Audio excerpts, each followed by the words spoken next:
దేవునికి స్తోత్రం కలుగును. హల్లెలూయా హల్లెలూయా. చాలా చక్కని పాటల ద్వారా దేవుని నామాన్ని కనపరుచున్నారు. అందును బట్టి దేవునికి బిగ్గరగా చప్పడబడదాం, సంతోషంగా చప్పడబడుతూ దేవుని నామాన్ని అందరూ లేచినబడతామండి. అందరూ లేచినబడినట్లయితే మనం కీర్తన ధ్యానం చేస్తున్నాం. 88వ కీర్తన. కొంచెం ముందుకు జరిగి కూర్చోండి, స్త్రీలు కానీ పురుషులు కానీ ఫ్రీగా కూర్చోండి.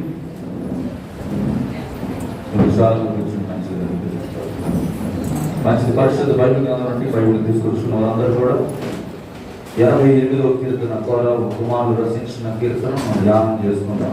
అందరం కలిసి చదువుదాం. యెహోవా నా రక్షణకర్తవు దేవా, రాత్రి వేళ నేను నీ సన్నిధిని మొదలుపెట్టినాడు. నా ప్రార్థన నీ సన్నిధిని చేరడం కాక నా మొరకు చెవియకుండా నేను ఆపదలతో నిండి ఉన్నాను. నా ప్రాణము పాతాళములకు సమీపించి ఉన్నది. సమాధిలోనికి దిగువారిలో నియమముగా ఎంచబడితిని. నేను ప్రాణలేని వారి వలె అయితిని, చచ్చిన వారిలో విడవబడిన వాడినైతిని. నేను సమాధిలో పడి ఉన్న మధులలో ఒకని వారినైతిని. నీవిక స్మరింపవారి వలె అయితిని. వారు నీ చేతుల నుండి తొలగిపోయి ఉన్నారు కదా. అగాధమైన గుంటలోను చీకటి గల చోట్లలోను అగాధ జలములలోను నీవు నన్ను పరిణపెట్టి ఉన్నావు. నీ ఉగ్రత నా మీద బరువుగా ఉన్నది.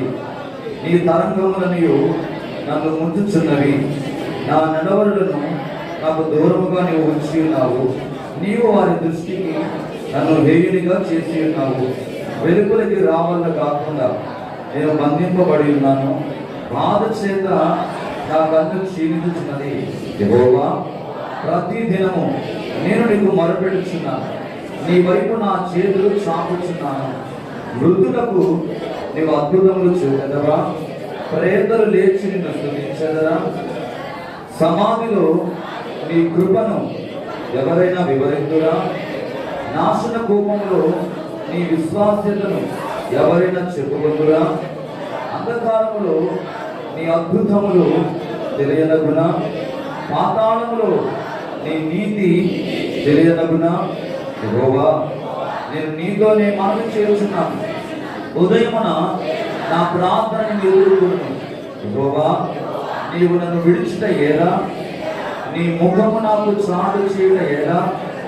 బాల్యము నుండి నేను బాధపడి చావునకు సిద్ధమైంది. నీవు పెట్టు భయము చేత నేను కలవరపడుచున్నాను. నీ కోపాగ్ని నా మీదికి పొర్లి ఉన్నది. నీ మహాభయములు నన్ను సంహరించి ఉన్నవి. నీళ్లు ఆవరించినట్టు అవి దినమంతా నన్ను ఆవరించున్నవి. అవి నన్ను చుట్టూరా చుట్టుకొని ఉన్నవి. నా ప్రియులను స్నేహితులను నీవు నాకు దూరంగా ఉంచి ఉన్నావు. చీకటియే నాకు బంధువర్గమాయను. దేవుడి పరిశుద్ధ వాక్యం మన ఇంటిలో దీవించి ఆశీర్వదించిన గాక. 13వ వచనం అంటాడు, యెహోవా, నేను నీతోనే మనవి చేయుచున్నాను. ఉదయమున నా ప్రార్థన నేను ఎదుర్కొను. ఈ వాగ్దానం మన అందరి జీవితంలో ఉదయకాల సమయంలో నెరవేర్చిన గాక. ప్రతి ఉదయం దేవుని సన్నిధిని మొట్టమొదటిగా మనం ఎదుర్కొందాము గాక. బైబిల్ అని కూడా పక్కన పెడదాం. ఎవరు కూడా కాళ్ళ దగ్గర పెట్టుకోవద్దు.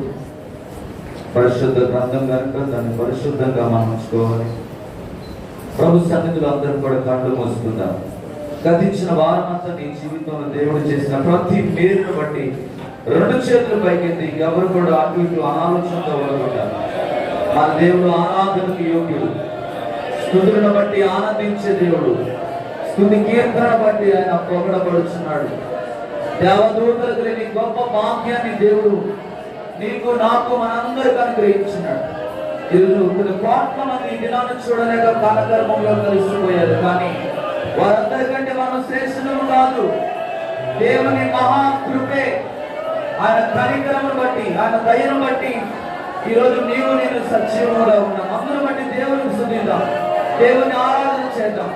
దేవుడు నీకు ఇచ్చిన ఆరోగ్యాన్ని బట్టి, దేవుడు నీకు ఇచ్చిన మంచి కుటుంబాన్ని బట్టి, బిడ్డలను బట్టి, కుటుంబాన్ని బట్టి, దేవుడు నీకు ఇచ్చిన వస్తు సామాగ్రిని బట్టి, దేవుడు నీకు ఇచ్చిన ఉద్యోగాన్ని బట్టి ప్రతి ఒక్కరు దేవుని స్తుతిద్దాం. హల్లెలూయా, హల్లెలూయా. 2 చేతులు వారికి బిగ్గరగా బిగ్గరగా బిగ్గరగా స్తోత్రం స్తోత్రం. ఆశ్చర్యకరుడ, ఆయన బలవంతుడైన దేవుడు, సర్వాధికారి, సర్వ సృష్టికర్త అయిన దేవుడు, సర్వాంతర్యామి. హల్లెలూయా, హల్లెలూయా. పరిశుద్ధాత్మ దేవానికి వందనాలు. స్తోత్రం స్తోత్రం స్తోత్రం స్తోత్రం. స్తుతి స్తుతి స్తుతి స్తుతి స్తుతి స్తుతి. స్తుతులయ్యా నీకు వందనాలు. స్తోత్రాలు స్తోత్రాలు స్తోత్రాలు. అత్యున్నత సింహాసనమై ఆశీనుడా నీకు వందనాలు. ప్రవడవనుడా నీకు వందనాలు. రత్నవనుడా నీకు వందనాలు. 10,000లో అతి కాంక్షణీయుడా నీకు వందనాలు.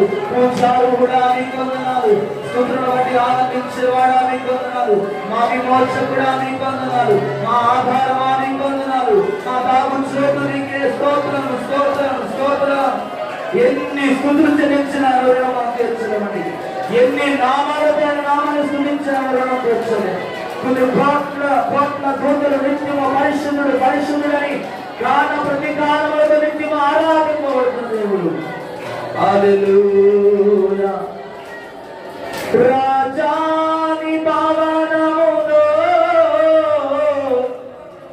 రేయి పగలు వేచి ఉన్నను. యేసు రాజా నీ భవనములో రేయి పగలు స్తుతించి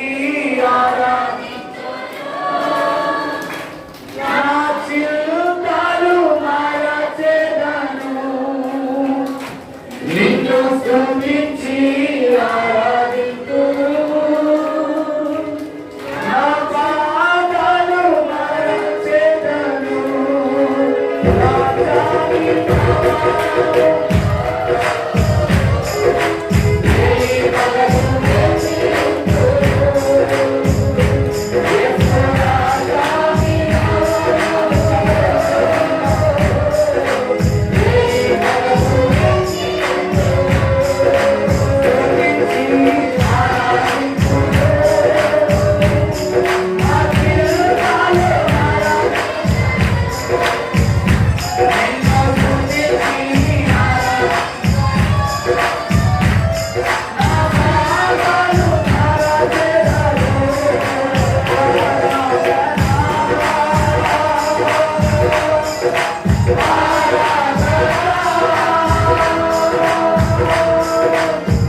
ఆత్మీయులే నన్ను అవమానించగా, అన్యులే నన్ను అపహాసించగా, అండనీవైతివయ్యా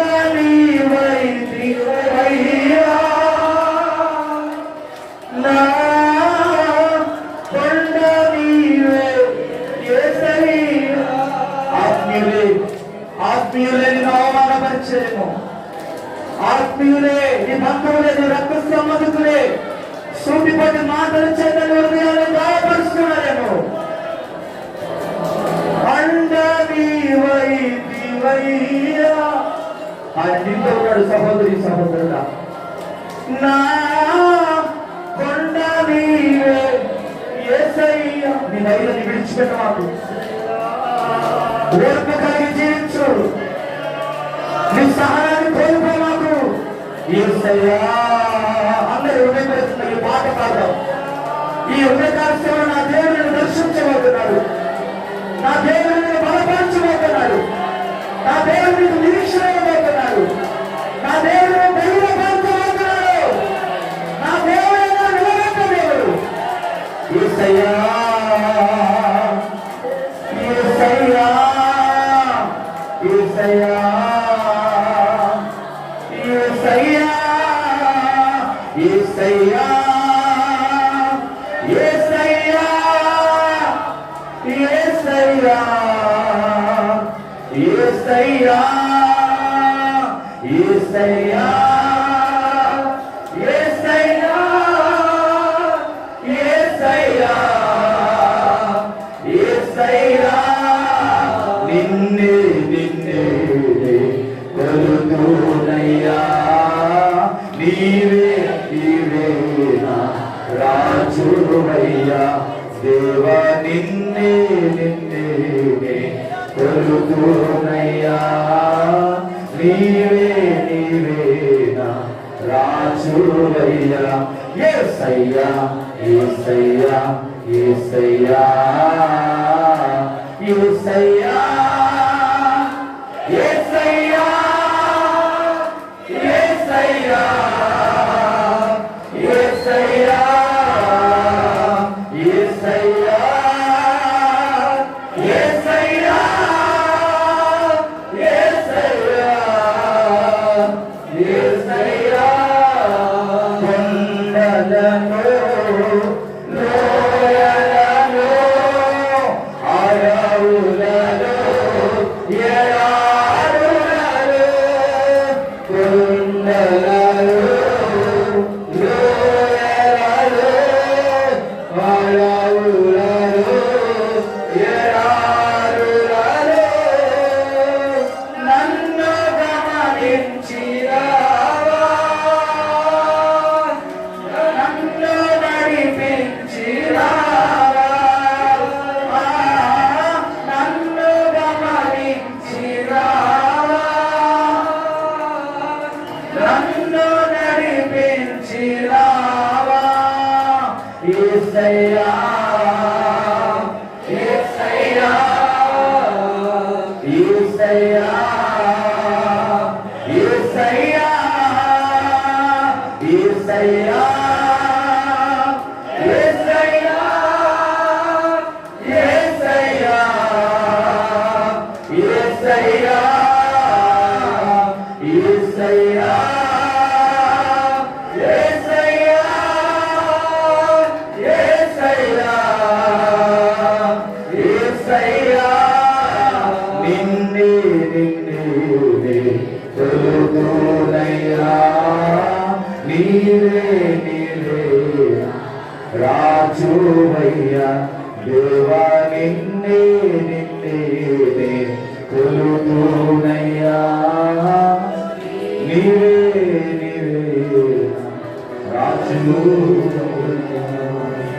ఆయన బలపరిచే దేవుడు అండి. ఆయన శక్తిహీనులకు బలాభివృద్ధిని అనుగ్రహించే దేవుడు. కృంగిన వారిని లేవనెత్తే దేవుడు. ఆయన పడిపోయిన వారిని తిరిగి మరలా లేపి నిలబెట్టే దేవుడు. మీరు ఎప్పుడు బలహీనులో అప్పుడే బలవంతులని దేవుడు వాక్యం తెలియజేస్తాము. మన దేవుడు బలవంతుడండి. మనం ఆరాధించే దేవుడు విమోచకుడు, ఆశ్చర్య కార్యాలు చేసే దేవుడు, అద్భుతాలు చేసే దేవుడు, నమ్మదగిన దేవుడు, నీతి న్యాయముల మీద తన సింహాసనమును స్థాపించే దేవుడు. దానిలో ఈ ఉదయకాల సమయంలో యేసయ్యా నన్ను బలపరిచయ్యా, నేను కన్నీటితో నీ పాదాల చెంత చేరి ఉన్నానయ్యా. నా హృదయం అనేకమైన వ్యాధులతో ఉంది ప్రభువా.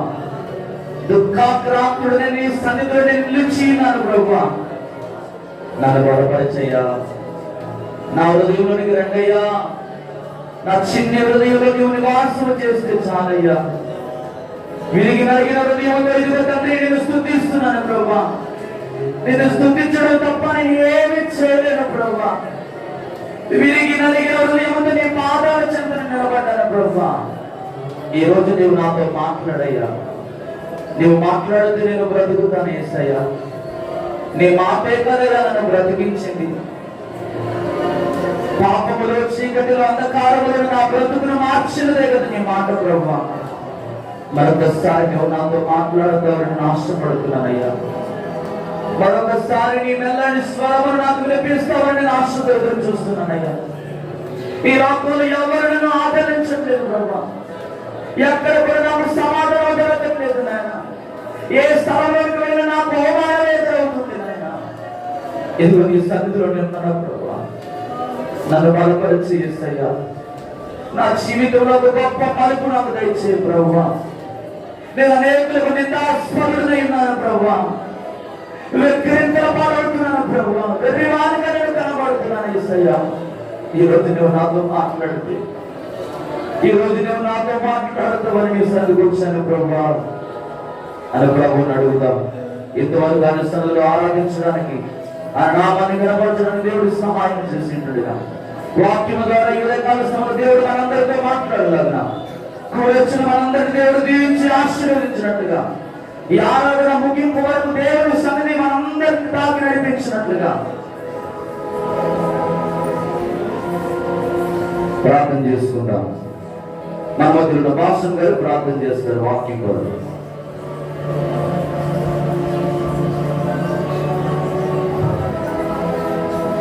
సర్వశక్తిమంతుడా, సర్వాధికారి, సకలాశీర్వాదములకు కారణమవుతున్న మా ప్రియ బంధువులకు తండ్రి, నీ శ్రేష్టమైన ఘనమైన పరిశుద్ధమైన అద్భుతమైన మనకి వేలాది వందనాలు స్తుతులు స్తోత్రములు చెల్లించుకుంటున్నాము తండ్రి. నీకు వందనాలు. అయా గడిచిన దినంలో సమయంలో ఆయన నీ స్వాధీనంలో ఉంచిన ఇంతవరకు నాయన ప్రభా, అయా సజీవ లెక్కన నన్ను మమ్మల్ని ప్రభా మీరు ఉంచినందుకు నీకు వందనాలు స్తుతులు స్తోత్రములు చెల్లిస్తున్నాము. అయా సర్వ సృష్టికి సృష్టికర్త నీకు వందనాలు. సర్వోన్నతమైనటువంటి దేవానికి స్తోత్రములు చెల్లిస్తున్నాము. ఆయన తన యొక్క పునరుద్ధరణ దినంలో ప్రభా నీ మందిరంలో చేరిన తల్లి నాయన నిన్ను స్తుతించడానికి, ఆరాధించడానికి ప్రభా, నిన్ను గణపరచడానికి నాయన తల్లి, నిన్ను కొనియాడడానికి నాయన మీరు మాకు ఇచ్చినటువంటి నీ కృపను బట్టి నీకు వందనాలు స్తుతులు స్తోత్రములు చెల్లిస్తున్నాము. తండ్రి పాటలు వారిని నామానికి మేము తెచ్చుకున్నారు ప్రభా నీకు వందనాలు. అయా శుద్ధి ఆరాధనలో పరిశుద్ధాత్మ దేవుడా మీరు మా మధ్యలోనికి దిగి వచ్చినందుకు నీకు వందనాలు స్తుతులు స్తోత్రములు చెల్లిస్తున్నాము. తండ్రి నీకు వందనాలు. జ్ఞాపకం చేత ప్రతి తాగినందుకు ప్రభా, అయా ప్రతి ఒక్కరు మీరు బలపరిచినందుకు నీకు కోట్ల పరిస్థితులు స్తోత్రములు చెల్లిస్తున్నాము. తండ్రి నీకు వందనాలు. వాక్యం ఈ దేవానికి వందనాలు తండ్రి నీకు స్తోత్రము. అయా వాక్యం ద్వారానైనా నీ సేవకులు మరుగుపరుచుకుని తండ్రి, అయా పరిశుద్ధాత్మ దేవుడా మీరేనా తండ్రి నాయన మాతో నాతో మాట్లాడి ప్రభావ మమ్మల్ని బలపరచండి. అయా ఏ హృదయానికి ఏ వాటైతే అవసరమైనదో ప్రభావ, అయా నా తండ్రి నేను ఏ హృదయం ఏమేదంతా ఉండదో నా తండ్రి, అయా ప్రతి ఒక్కరితో మీరు మాట్లాడండి, మీ బలపరచండి తండ్రి నీకు వందనాలు. అయా నీ వాక్యమే మమ్మల్ని బ్రతికించింది తండ్రి. అయా నా తండ్రి నాయన మా బాధలో మాకు నెమ్మదించేది నీ వాక్యము మాత్రమే ప్రభావ నీకు వందనాలు. అయా మా ద్రోహకు వెలువైనటువంటి నీ వాక్యము, అయా నా తండ్రి నాయన మా మనసుతో మీరు మాట్లాడండి. పరిశుద్ధాత్మ దేవుడా మీరే మాకు బోధించండి తండ్రి నీకు వందనాలు. అయా నాతో మాతో అందరితో మాట్లాడండి ప్రభావ. ముందున్న సమయం అంతా కూడా నా తండ్రి నాయన నీ నామానికి మహిమ తెచ్చుకున్నాను. సమస్త మహిమ ఘనత ప్రభావం నీకు ఆరోపిస్తూ యేసు నామములో అడుగుచున్నాము తండ్రి. ఆమేన్. మంచిదండి, అందరూ కూర్చుందాం.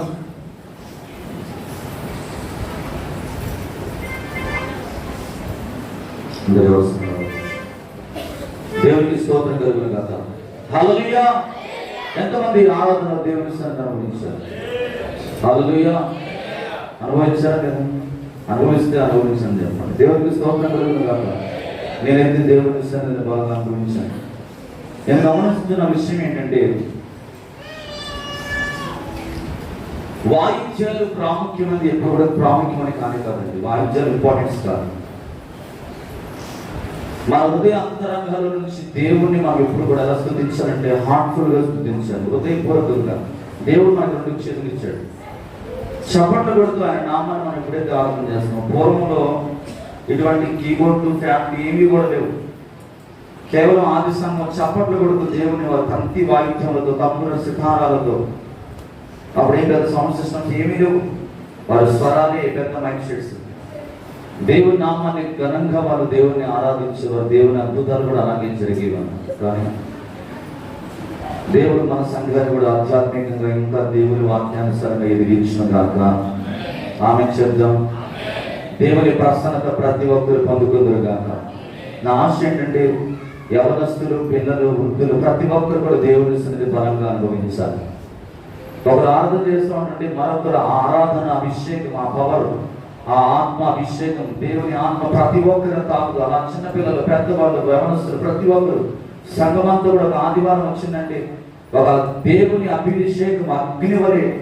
పెంతెకోస్తు పండుగ దినమందు దేవుడు ఎలాగైతే మేడ గదిలో 120 మంది మీద దేవుని ఆత్మ కుమ్మరించబడదు, రాబోయే దినాల్లో మన సంఘం మీద కూడా దేవుని ఆత్మను కుమ్మరించబడదు కాక. హల్లెలూయా. ఒక చిన్న పల్లవి చరణం పాడుకున్న దేవుని వాక్యంలో వెళ్ళిపోతాం. ఈరోజు శ్రేష్టమైన మాటలు దేవుడు మీతో మాట్లాడబోతున్నాడు కనుక శ్రద్ధగా దేవుని మాటలు విందాం. ఎంతమందికి నా మాటలు అర్థమవుతున్నాయి? ఎంతమందికి ప్రసంగం అర్థమవుతుంది? అర్థమవుతుందా? అర్థమవుతున్నాయి అండి. అర్థమవుతున్న వారందరూ దేవుని స్తోత్రం చెప్తారు. హల్లెలూయా. మంచిది. ఒక మంచి పాట, దేవుడు మీ జీవితాన్ని కట్టే పాట, అందరికి బాగా ఇష్టమైన పాట, చాలా రోజుల నుంచి నన్ను అడుగుతున్న పాట పాడుతూ దేవుని నామాన్ని స్తుతిద్దాం. మధ్యలో కలిసి మాయమయ్యేది అందం ఎంతగానో. ఈ పాట ఎందుకని మీకు అంత బాగా నచ్చిందో నాకు తెలియదు, కానీ ఈ పాట పాడటం కాదు, కానీ ఈ పాటలో ఉన్న భావాన్ని అర్థం చేసుకుని మీ జీవితాలను మార్చుకోవడానికి పాట రాశాడు ఒక ఆయన. హల్లెలూయా. నేను చెప్పాను కదా, వాళ్ళ ఆవిడ పొద్దున లేచి ఎంత మందం మొత్తం రాసేస్తా ఉంది పేడ అంతా. హల్లెలూయా. ఒక గంట సేపు ఇంచుమించు ఒక సామెత ఉంది లోకంలో, యవనస్తుడికి పైకు, పాస్టర్ గారికి మైకు ఇవ్వకూడదట. అలాగే స్త్రీల గురించి ఒక సామెత ఉంది. వాళ్ళ అద్దం ముందు నిలబడ్డారంటే ఇక ఎవరికి కూడా అవకాశం ఇవ్వరు. భర్తను అంటారంట, ఉన్నది 4 ఇంటిలు, ఎన్నిసార్లు దువ్వుతావు, పక్క జరుగు అని అంటారంట. హల్లెలూయా. అలా అనేవారికి ఏమైనా ఉన్నారా? లేరనుకున్నాను. దేవుని స్తోత్రం. హల్లెలూయా. ఈ పాట పాడుతూ ఒక పల్లవి చరణం మాత్రమే పాడి దేవుని వాక్యం మనం వెళ్ళిపోతాం. అందరూ నాతో పాటు కలిసి పాడండి. ఈ పాట మీ జీవితంలో చాలా ప్రభావితాన్ని తీసుకొస్తా ఉంటుంది. ఎందుకంటే దేవుని సన్నిధిలో ఈ లోకంలో మనం జీవించినంతకాలం కూడా ఏది మనం ఈ లోకంలో తీసుకొని వెళ్ళడం, కానీ ఆయన రక్షణ మాత్రమే మనం తీసుకొని వెళ్ళగలం. కనుక పాట పాడుతూ దేవుని నామమును స్తుతిద్దాం. మట్టిలో కలిసి మాయమయ్యే నీ అందం ఎంతకాలం, నీ ప్రాణం నీ దగ్గర ఉండేది కొంతకాలమే. నా అందం నా ఇష్టం, నా దేహం నా సొంతం, నా అందం నా ఇష్టం, నా దేహం నా సొంతం. పిచ్చి పిచ్చి కలలు కనకు సోదరం, పిచ్చి పిచ్చి కలలు కనకు సోదరం. మట్టిలో కలిసి మాయమయ్యే నీ అందం ఎంతకాలం, నీ ప్రాణం నీ దగ్గర ఉండేది కొంతకాలమే. నా అందం నా ఇష్టం,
మృతదేహములాంటి మన స్తోత్రము మట్టిలో కలిసి మాయమయ్యే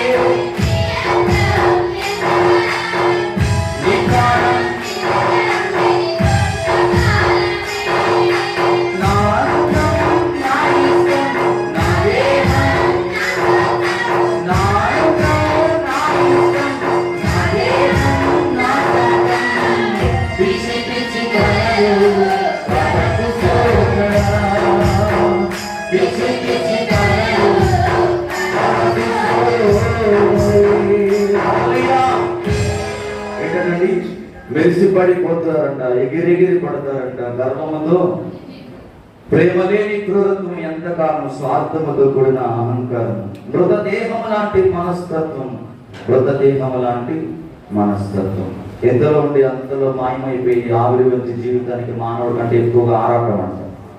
ఏమి తిందుమా, ఏమి తాగుదామా, ఏమి ధరించుకుందామని ఈ లోకంలో చాలా మంది దేవుడిచ్చే రక్షణ పొందుకోకుండా నిత్యమైన జీవితాలు జీవిస్తున్నారు. పరిశుద్ధాత్మ దేవుడు ఈ రోజు ఒక మంచి అంశంతో దేవుడు మనతో మాట్లాడాలంటున్నాడు. ఫలించుట అనే అంశం మీద దేవుని వాక్యం మనతో తెలుస్తాడు.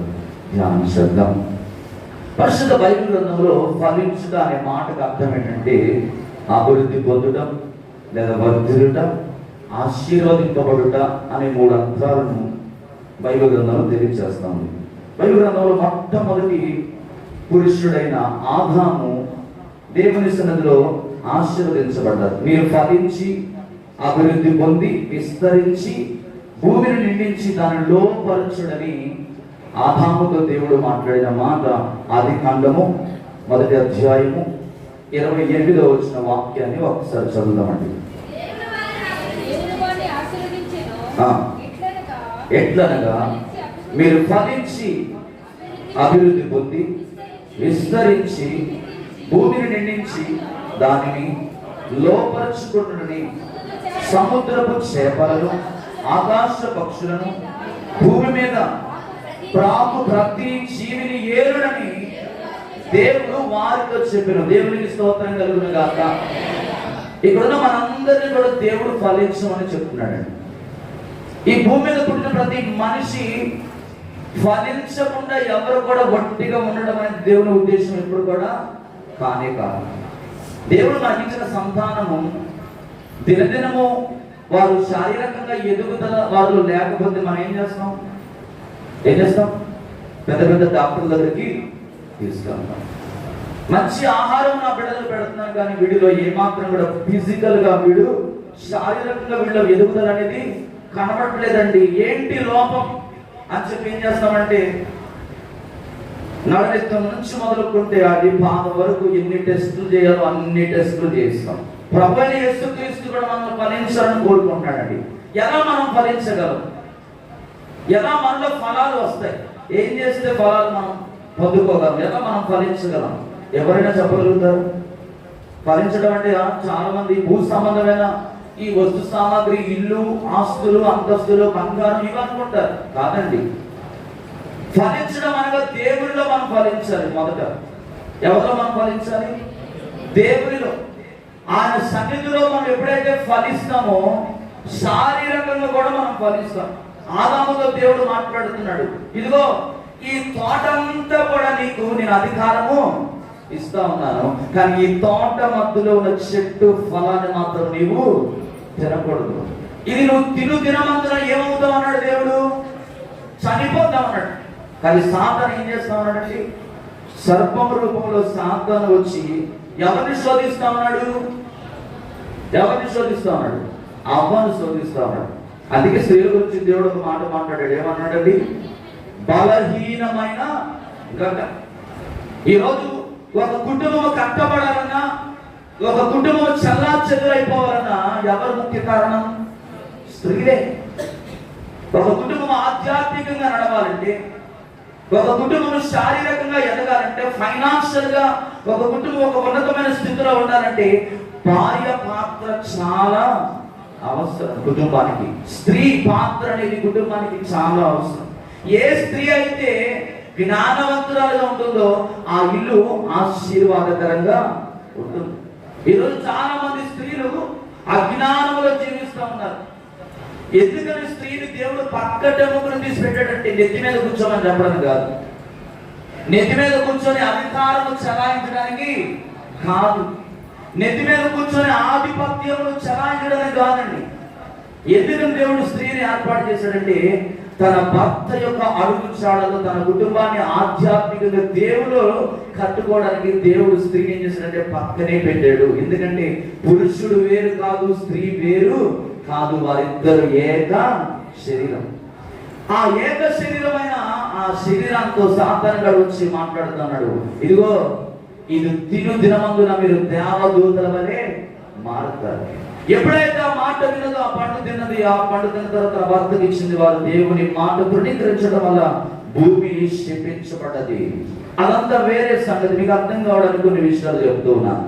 ఇక్కడ దేవుడు అంటున్నాడు ఆదాముతో, మీరు ఫలించి అభివృద్ధి పొంది విస్తరించి భూమిని నిండించి దానిని లోపరుచుకో. ఒక విశ్వాసిగా ప్రతి ఆదివారం దేవుని సన్నిధికి వస్తున్నాం, ప్రతిరోజు దేవుని సన్నిధిలో ప్రార్థన చేస్తున్నాం, అయినా కూడా నీ జీవితంలో ఫలాలు లేవు. ఎందుకని? కారణం ఎక్కడో ఉంది. పైకి భక్తిగా జీవిస్తున్నావు కానీ లోపల ఇంకా దేవునికి ఆయాసకరమైన కొన్ని విగ్రహాలు అలాగే ఉన్నాయి. విగ్రహం అంటే ఏంటో అనుకుంటారు చాలా మంది, గుడికి వెళ్ళి మొక్కితే విగ్రహం అనుకుంటారు. కాదండి. ఒక మనిషి అంట నేను సినిమా యాక్టర్ అవ్వాలి అనుకుంటాడట, అది విగ్రహమేనా కాదా? విగ్రహమే. ఈ లోక సంబంధమైన ఏదైతే నువ్వు దేవుని కంటే ఎక్కువగా ప్రేమిస్తున్నావో అవన్నీ కూడా విగ్రహాలతో సమానమే.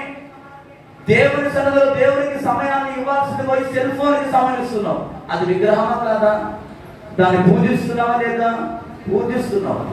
దేవుడు నిన్ను పుట్టించింది దేనికోసం అంటే ఆయన పని చేయడానికి, ఆయన కొరకు వాడబడడానికి. మీరు అనుకోవచ్చు, పాస్టర్ గారండి 24 గంటలు దేవుణ్ణి స్తుతిస్తే, దేవుణ్ణి ఆరాధన చేస్తే నా కుటుంబం ఎలాగా, నా కుటుంబాన్ని ఎలా పోషించుకోగలను? దేవుడు కూడా ఒక ఆశ్చర్యకరమైన ఆన్సర్ నీకు ఇస్తున్నాడు ఇక్కడ. ఏంటంటే ఆయన చాలా తెలివైన దేవుడు అండి.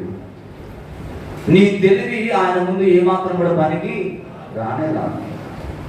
ఉదయకాలం నుండి సాయంత్రం వరకు నీకు 24 గంటల సమయాన్ని దేవుడు ఇచ్చాడు. ఈ 24 గంటల సమయాన్ని నువ్వు ఏం చేయాలంటే విభాగించుకోవాలి.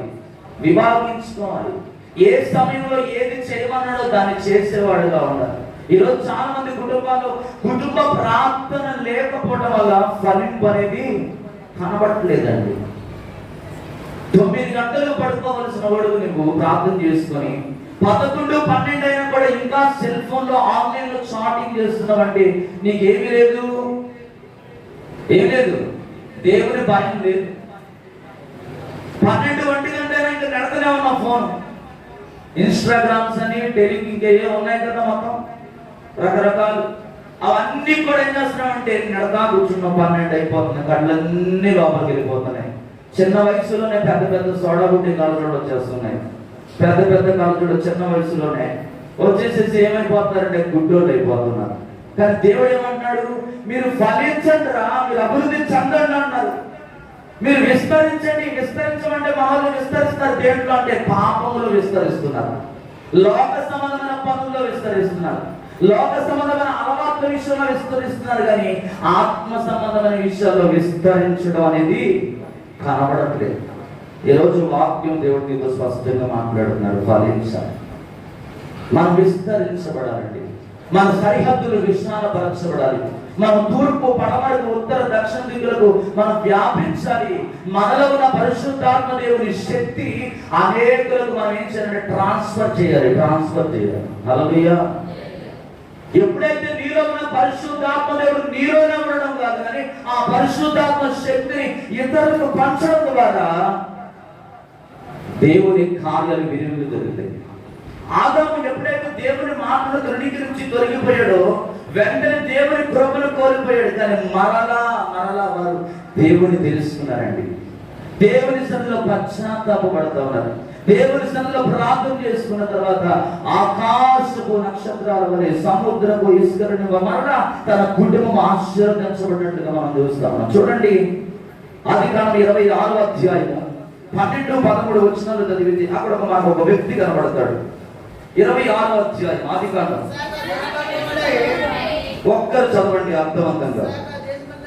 ఇస్సాకు ఆ దేశమందున్న వాడై విత్తనం వేసి ఆ సంవత్సరమున 100 ఫలము యెహోవా అతను ఆశీర్వదించిన కనుక ఆ మనుష్యుడు, ఒక వ్యక్తి గొప్పవాడవాలంటే ఏం చేస్తున్నాడు? ఇక్కడ విశ్వాసముతో విత్తున్నాడండి. ఏమి వాడుతున్నాడు ఇక్కడ ఇస్సాకు? కరువు కాలంలో విశ్వాసముతో విత్తనం విత్తాడు. ఎలాంటి పంటను పొందుకున్నాడండి? 100 పంట పొందుకున్నాడు. కొన్నిసార్లు మన జీవితంలో విశ్వాసం లేకపోవడం వల్ల, అందుకే ఎబ్రీ రాసిన పత్రిక 12వ అధ్యాయంలో 1వ వచనం అంటున్నాడు, విశ్వాసం గురించి ఒక డెఫినేషన్ అక్కడ చెప్తున్నాడు. ఒకసారి చదువుదామా ఈ వాక్యాన్ని? అలా ఉంచి మనం ఎబ్రీ రాసిన పత్రికలో 12వ అధ్యాయం ఒక్కసారి ఒక చిన్న మాట అక్కడ. ఇంత గొప్ప సాక్షి సమూహము మేఘము వలె మనల్ని ఆవరించినందున 11వ అధ్యాయం 1వ వచనం అన్నమాట. 11వ అధ్యాయం 1వ వచనం. విశ్వాసం అన్నది నిరీక్షింపబడిన వాటి యొక్క నిజ స్వరూపమును అదృశ్యమైనవని యుద్ధపడుటకు రుజువై ఉన్నది. ఏంటంటండి? విశ్వాసం అన్నది ఏంటంట? నిరీక్షింపబడిన వాటికి నిజ స్వరూపము అదృశ్యమైనవి యుద్ధపడుటకు రుజువైనది. నీ జీవితంలో ఏదైతే జరగట్లేదు, ఎంత ప్రార్థన చేసినా ఆ ప్రార్థనకు ఫలితం రావట్లేదని నువ్వు ఏదైతే చింతిస్తున్నావో దానికి నువ్వేం వాడాలంట? విశ్వాసం వాడాలి. విశ్వాసం అనేది నిరీక్షింపబడడానికి నిజ స్వరూపమైనది, అదృష్టమైన వాటిని ఉన్నటువంటి రుజువునై ఉందంట. నువ్వు విశ్వాసము వాడకపోవడం వలనే, విశ్వాసంలో జీవించకపోవడం ద్వారా ఏం పొందుకోలేకపోతున్నావు? దేవుని మేలులు పొందుకోలేదు. ఇక్కడ ఇస్సాకు దేవుడు ఏం చేస్తాడంటే విశ్వాసముతో విత్తనాలు ఇచ్చాడండి. ఆ విత్తనం ఏమైందంటే అది భూమిలో చనిపోయి మరలా అది ఫలించి భూమిని నిందించి విస్తరించి ఫలాన్ని ఇచ్చినప్పుడు ఇస్సాకు గొప్పవాడైపోయాడు. ఈరోజు మన జీవితంలో ఆశీర్వాదం మనం పొందాలంటే విశ్వాసం ఉండాలి. ఎలాంటి విశ్వాసం అంటే, లాజరు చనిపోయి 3 దినాలు అయిపోయింది. దాదాపుగా తన శరీరం అంతా కూడా కుళ్ళి కృషించిపోయి వాసన పడుతూ ఉంది, దుర్వాసన స్రవిస్తూ ఉంది. ఎవరు కూడా ఆ వైపు వెళ్ళడానికి ఇష్టపడడం లేదు. కానీ మార్త మరియ ఏం చేస్తా ఉన్నారండి? దూరం నుండి నిలబడి వాళ్ళు కన్నీరు కాలుస్తూ ఉన్నారు, ప్రభు దగ్గరికి వర్తమానం అవుతున్నారు. నీ సహోదరుడు చనిపోయినాడు అని చెప్పి వాళ్ళు దేవుని దగ్గరికి సమాచారం తీసుకొచ్చిన తర్వాత ప్రభు యేసుక్రీస్తు ఆ సమాధి దగ్గరికి ఆయన తనువు చేయకుండా వెళ్ళి ఆయన ఒక్కటే మాట్లాడుతున్నాడు. ఏమని? లాజరు బయటికి రా. ఇది మానవ ఆలోచనకు అందనిదండి. మనమైతే సర్వసాధారణంగా ఏం చేస్తాం? పోయినోడు ఎలాగైనా పోయిండే ఏం చేస్తాం? ఇంతకాలం మన కళ్ళ ముందు ఉన్నాడు, మంచి పని చేశాడు, దేవుడు పిలిచాడు, వెళ్ళిపోయాడు అనుకుంటాం. కానీ అక్కడ దేవుడు నిరుత్సాహాన్ని కలిగించే మాటలు మాట్లాడతలేదు, అపనమ్మకాన్ని కలిగించే మాటలు మాట్లాడతలేదు. కానీ దేవుడు ఒక్కటే మాట్లాడాడు, లాజరు పైకి రా. ఈరోజు నీ జీవితంలో దేవుడు నీ నోటిలో దేవుని అభిషేకాన్ని ఉంచాడు, కానీ ఆ అభిషేకాన్ని ఏం చేస్తున్నావు అంటే వ్యర్థమైన వాటి కోసం వాడుతూ ఉన్నాం. అనవసరమైన మాటల కొరకు నీ నాలుగును వాడుతున్నాం. కానీ క్రైస్తవుడుగా మనం ఎప్పుడు కూడా మన నాలుగుతో శుభవచనాలు పలకాలండి. నాశనం అయిపోవాలా నువ్వు అని చెప్పి ఎప్పుడు కూడా మాట్లాడకూడదు. నీ ఇరుగు పొరుగు వారి మీద నువ్వు ఎప్పుడు కూడా నిందలు మోపేవాడంగా నువ్వు ఉండకూడదు. మన నాలుగు ఎప్పుడు కూడా ఆశీర్వాదాన్ని పలకాలి, బ్లెస్సింగ్స్ విడుదల చేయాలి, వాగ్దానాలు విడుదల చేయాలి. దీవించబడదు కాక అనాలి. చాలా మంది తల్లిదండ్రులు ఏం చేస్తారంటే పిల్లల్ని ఎప్పుడు కూడా వీడు ఇంతేనండి, వీడు బ్రతుకు ఇంతే, వీడు ఎందుకు కన్నానో నాకు తెలియట్లేదు, ఎంత చెప్పినా వాడు నా మాట వినడు, వీడు ఇంతే, నువ్వే అంటున్నావు. 9 మాసాలు మోసి 9 నెలలు నీ కడుపులో అతన్ని మోసి భరించి నువ్వే ఏం చేస్తున్నావంటే నీ నోటితోనే వాడు ఇంతే ఇంతే ఇంతే వాడు అంతే అయిపోతాడు అంతే. కానీ నువ్వు అలా మాట్లాడకూడదు. ప్రభు యేసుక్రీస్తు ఎలాగైతే ఆ సమాధిలో ఉన్న ఆ కుళ్ళిపోయిన శరీరంతో విశ్వాసంతో మాట్లాడుతున్న లాజరు బయటికి రా అన్నప్పుడు శరీరంతో లేచి వచ్చాడు. ఆనాడు ప్రవక్తలు వారు మార్గకుండా వెళ్తూ ఉంటే ఎండిపోయిన ఎముకలు ఏ విధంగా జీవంతో లేచాయో ఆనాడు ఉన్న దేవుడు ఈనాడు కూడా మన మధ్యలో సంచారం చేస్తా ఉన్నాడండి. అదే ఇస్సాకు గ్రహిస్తా ఉన్నాడు. కరువు వచ్చేసింది, లోకమంతా కూడా ఆహారం లేదు, ఎక్కడ చూసినా బావులన్నీ కూడా ఎండిపోయి ఉన్నాయి, నీరు చుక్క నీరు దొరకడం లేదు. కానీ ఎవరి నామము పేరట విత్తనాలు విత్తుతున్నాడంటే విశ్వాసములు దేవుని నామం పేరట, రక్షకుడు పునరుద్ధారుడైన దేవుని నామం పేరట ఇస్సాకు కరువులో విత్తనం విత్తాడు. గొప్పవాడైపోయాడు, గొప్పవాడైపోయాడు. ఈరోజు మన జీవితాల్లో ఇటువంటి ఆశీర్వాదం మనం పొందాలంటే మన నాలుకను వాడాలి. జీవమునిచ్చిన జీవ మరణములు నాలుక వశమైనది దేవుని వాక్యం చెబుతుంది. ఈ నాలుకను ఎప్పుడు కూడా ఆశీర్వాదాన్ని పలకాలి. నీ కుటుంబం గురించి, నీ భర్త గురించి, నీ పిల్లల గురించి నువ్వు ఎప్పుడు కూడా నీ జీవితంలో నువ్వు ఆశీర్వాదమైన మాటలే నువ్వు మాట్లాడు, కానీ హాని కలిగించే మాటలు, ఒకరి మనసుని గాయపరిచే మాటలు, ఒకరిని కృంగదీసే మాటలు, ఒకరిని దిగజార్చే మాటలు, ఒకరిని పాడు చేసే మాటలు ఎప్పుడు కూడా నాలుగుతో మాట్లాడకూడదు. అది నీకు క్షేమం కానే కాదు, అది నీకు ఎంతమంది కూడా ప్రయోజనమైనది కానే కాదు. నువ్వు అనుకుంటూ చాలా సార్లు నేను మాట్లాడేశాను, నేను బయటకు కక్కేశాను, ఇక నువ్వు ప్రశాంతంగా ఉన్నాను. ఏదో ఒక రోజు అవన్నీ కూడా నీ మీదకి తిరిగి వస్తాయి. ఇవి నా మాట్లాడదు, దేవుని వాక్యం చెప్తుంది. తీర్పు తీర్చబడి అప్పుడు మీరు తీర్పు తీర్చబడదు అన్నాడా లేదండి? ప్రతి మనిషికి ఒక తీర్పు రాబోతుంది. కృపా సింహాసనం ఎదుటను నిలబడే సమయం అతి దగ్గరలో ఉంది. ఆయన దమల సింహాసనం మీద ఆసనుడై ఆ పరిశుద్ధ గ్రంథాన్ని తీసినప్పుడు ఒకవేళ ఇంతకాలం భక్తి చేసి చేసి చేసి ఒకవేళ ఈ చివరి సమయంలో, ఈ చివరి దినాల్లో దేవునికి ఆయాసకరంగా ఫలింపు లేని జీవితాలు జీవిస్తూ నువ్వు వ్యర్థంగా నీ కాలాన్ని వృధాగా చేసుకున్నట్లయితే నువ్వు ఎక్కడుంటావు ఒక్కసారి ఆలోచించి. ఇక్కడ ఇస్సాకు విశ్వాసాన్ని వాడుతున్నాడు. కరువులో దేవుని మాట ప్రకారం దేవుని సందులో విత్తనం విత్తినప్పుడు గొప్ప వాడిపోయాడు. చూడండి, ఫలించడానికి కొన్ని మెట్లున్నాయి. ఒకసారి చూద్దాం. యోహాను సువార్త 15వ అధ్యాయం 1 నుంచి 5 వచనాలు చదువుతాం. నేను నిజమైన ద్రాక్షావళిని, నా తండ్రి వ్యవసాయకుడు, నాలో ఫలింపని ప్రతి తీగను ఆయన పారవేయును. ఒక్కరు చదవండి. మరి ఎక్కువగా ఫలింపవలనని దానిలోని పనికిరాని తీగలను తీసివేయును. నేను మీతో చెప్పిన మాటను బట్టి నా యందు నిలిచి ఉండి, మీ యందును నేను నిలిచి ఉండును. తీగ ద్రాక్షావళిలో నిలిచి ఉంటేనే కానీ తనంతట తానే ఎలాగూ ఫలించదో, అలాగే నా యందు నిలిచి ఉంటేనే కానీ మీరును ఫలింపరు. ద్రాక్షావళి నేనును, తీగలు మీరు. ఎవడు నా యందు నిలిచి ఉండునో, నేను ఎవరి యందు నిలిచి ఉండునో వాడు బహుగా ఫలించును. హల్లెలూయా. నాకు వేరుగా ఉండి మీరేమియు. దేవునికి స్తోత్రం కలుగును గాక. నిజమైన ద్రాక్షవల్లి ఎవరండి? మన ప్రభు. మనం ఆరాధిస్తున్న దేవుడు, మనం సేవిస్తున్న దేవుడు నిజమైన ద్రాక్షవల్లి. మన తండ్రి వ్యవసాయకుడండి. ఎవరైతే ఆయన యందు నిలిచి ఉండడం అంటే ఎలా నిలిచి ఉండాలి? ఎప్పుడు మనం నిలిచి ఉండగలం? ఎప్పుడు తీగతో మనం అడ్డుకట్టబడగలం అంటే మన పాపాలు ఒప్పుకున్నప్పుడు. ఏం ఒప్పుకోవాలి? పాపాలు ఒప్పుకోవాలి. జన్మత పూర్వం నుండి ఇప్పటి వరకు నువ్వు ఏ పాపములైతే నీలో ఏలుబడి చేస్తా ఉన్నాయో ఆ పాపములన్నీ కూడా పేర్చాలి. ప్రతి దినము దేవుని సన్నిధిలో ఒప్పుకోవాలి. చాలా మంది అనుకుంటారు, నేనేం పాపం చేయట్లేదు కదా, నేనేమైనా తాగుతున్నానా, నేనేమైనా తిరుగుతున్నానా, నేనేమైనా వ్యభిచారం చేస్తున్నానా, పరస్త్రీతో సంబంధం పెట్టుకున్నానా, దొంగతనం చేస్తున్నాను, ఇవి అనుకుంటారు పాపం అంటే. అవి కానే కాదండి. ఆజ్ఞాతిక్రమమే పాపం. 6 దినాలు కష్టపడి 7వ దినం విశ్రాంతి దినం దేవునికి ఇవ్వట్లేదు. దేవుడిని స్తుతించాల్సింది పోయి దేవునికి ఇచ్చే విషయంలో నువ్వేం చేస్తున్నావు అంటే వెనక్కి వేస్తున్నావు.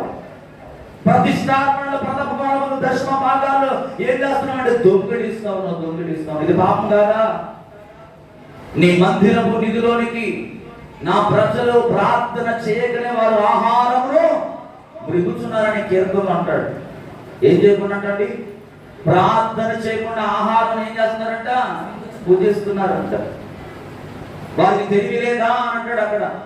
ప్రియమైన దేవుని బిడ్డలారా, దేవునితో ఎవరైతే అంటు కట్టబడతారో, క్రీస్తుని వారి హృదయంలో చేర్చుకొని ప్రార్థనలో ఆయనతో ఎవరైతే సహవాసం చేస్తారో, ఆయన చిత్తానుసారంగా ఎవరైతే బ్రతుకుతారో వారే ఫలిస్తారంట. ఈరోజు దేవుడు చెట్ల వేరన గొడ్డలు ఉంచి ఉన్నాడు. నువ్వు ఫలించకపోతే ఏం చేస్తాడంటే నిన్ను నరికి ఆరని అగ్నిలో పడవేసే దినాలు అతి దగ్గరలో ఉన్నాయి. ఇకనైనా నువ్వు మారు మనసు పొంది ఆయన వైపు తిరగకపోతే ఇక చాలు. ఇంతవరకు జీవించిన జీవితం ఇప్పుడు దాకా నీ ఇష్టానుసారంగా జీవించవు. పెళ్లి చేసుకొని కూడా వేరొకరితో సంబంధాలు పెట్టుకుంటూ జీవిస్తూ ఉన్నావేమో. ఇంకా లోక ఆశలను విడిచిపెట్టలేకపోతున్నావేమో. లోక తలంపులో కొనసాగుతున్నవేమో.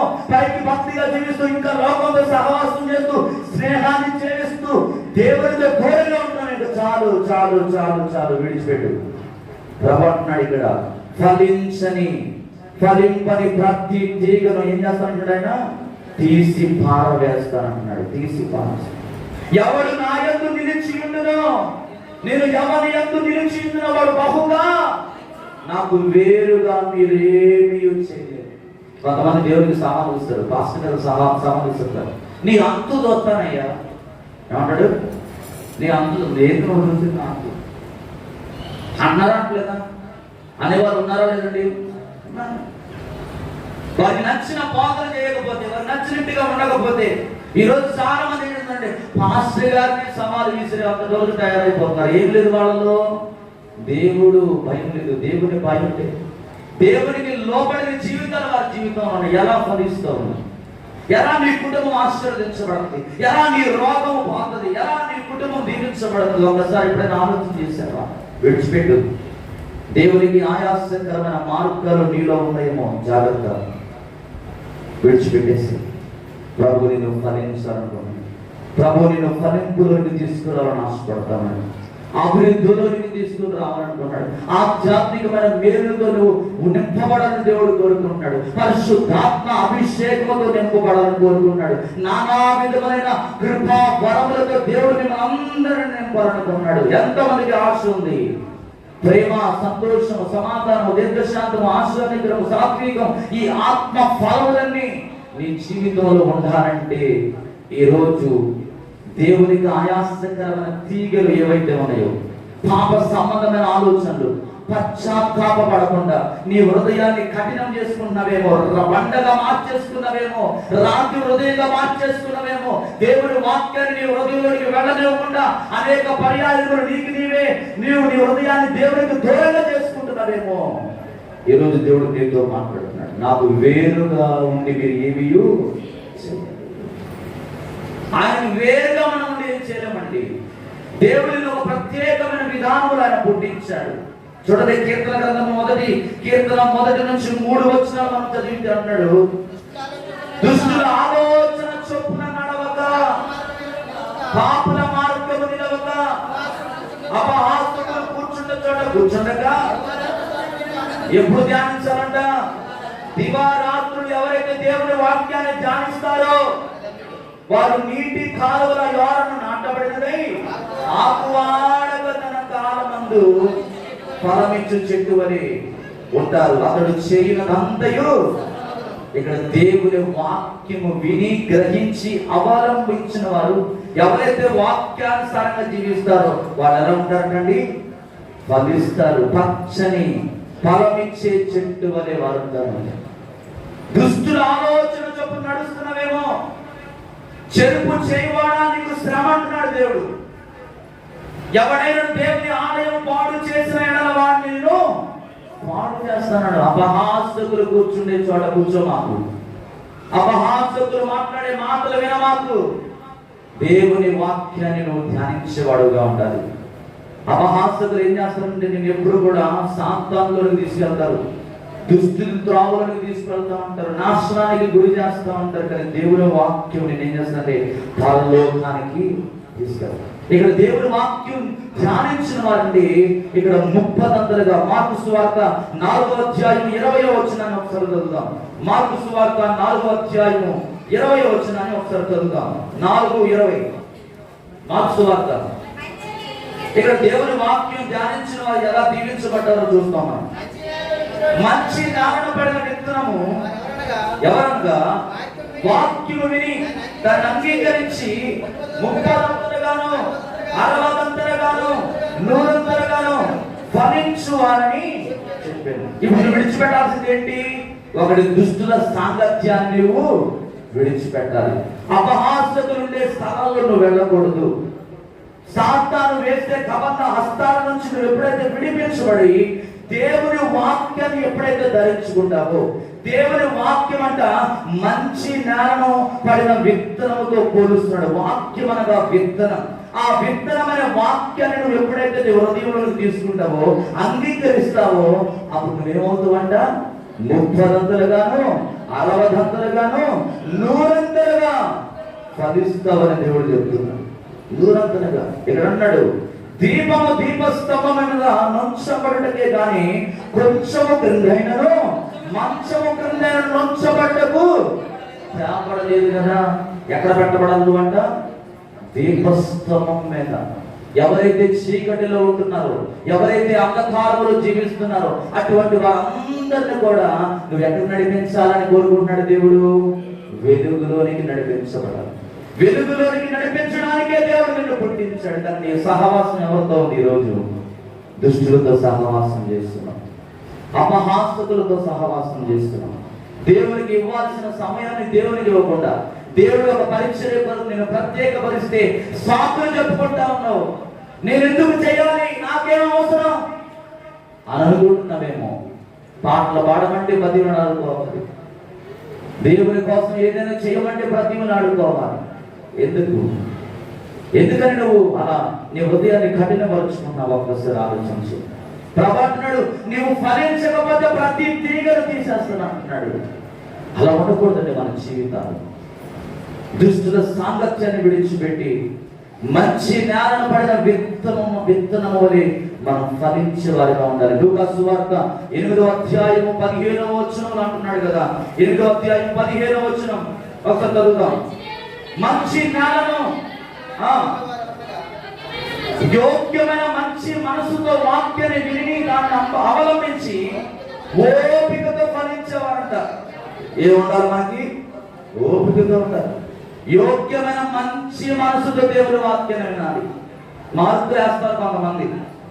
దేవుని వాక్యాన్ని వినండి అయ్యా శ్రద్ధతో అంటే ఏంటంటే, ఒకడు గోడ వైపు తిరిగి కూర్చుంటాడు, ఇంకొకడు తలకాయ కింద వేసేసి ఏంటో అన్నట్టుగా చూస్తూ ఉంటారు. ఇంకొంతమంది ఏమో ఎప్పుడు సమయం అయిపోతారు మాటి మాటికి వాచ్ తీసి సెల్ ఫోన్ తీసి చూస్తూ ఉంటారు. ఏమి లేదు నీకు, ఏమి లేదు నీలో.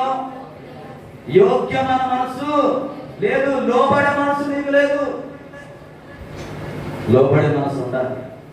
దేవుని సన్నిధికి వచ్చామంటే మన మనసు అంతా ఎవరి మీద ఉండాలి? దేవుని మీద. పిల్లలతో ఎప్పుడు ఆడుకోనట్లుగా, ఈయనకే పిల్లలు ఉన్నట్లుగా, ఎవరికి పిల్లలు లేనట్లుగా, మాటికి సంఘంలో దేవుని వాక్యం చెప్తా ఉంటుంటే చాలా మంది ఏం చేస్తారంటే పిల్లలతో ఆడుకుంటాం. పిల్లలతో ఆడుకోవడానికి వచ్చేవాళ్ళు. పిల్లలతో ఆడుకునేవాడు అయితే ఇంట్లోనే కూర్చోవచ్చుగా. ఎదుగు మందిరానికి వచ్చావు, దేని కోసం మందిరానికి వచ్చావు, దేని వినటానికి వచ్చావు, ఏమి సరి చేసుకోవడానికి వచ్చావు? ఒకసారి ఆలోచన చేయ నా ప్రియమైన దేవుని బిడ్డ. దేవుడు ఇక్కడ అంటున్నాడు, వాక్యంతో స్పష్టంగా మాట్లాడుతున్నాడు. ఏమని?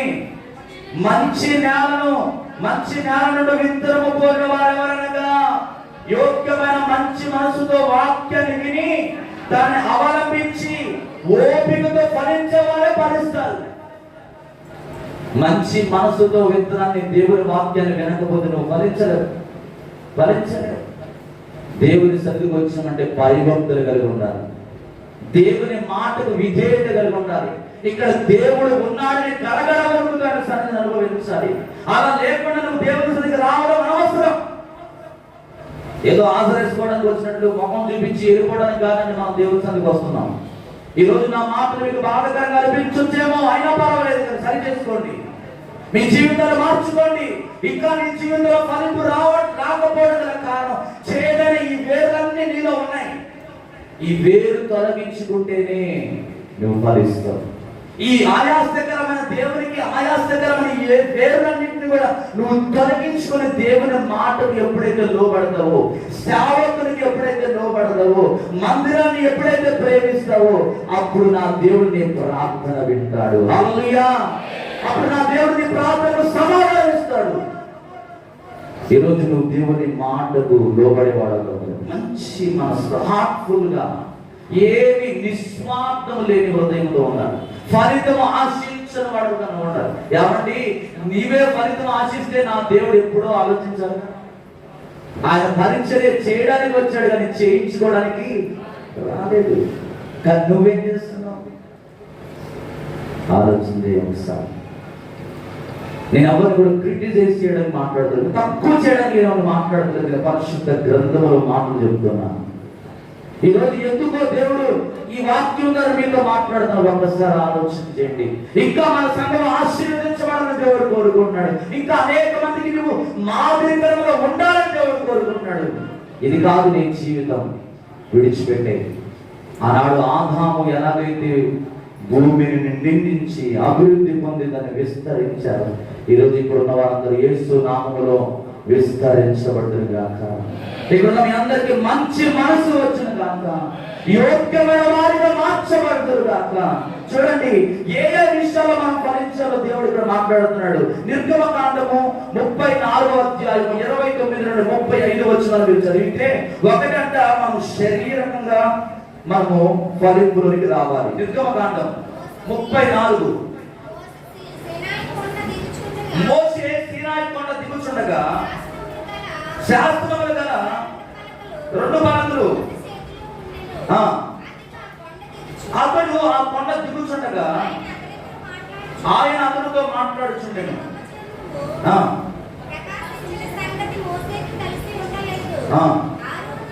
అహరోను ఇశ్రాయేలు అందరూ మోషేను చూచి అతని ముఖచర్మం ప్రకాశించను కనుక వారు అతను సమీపింప వెరచిరి.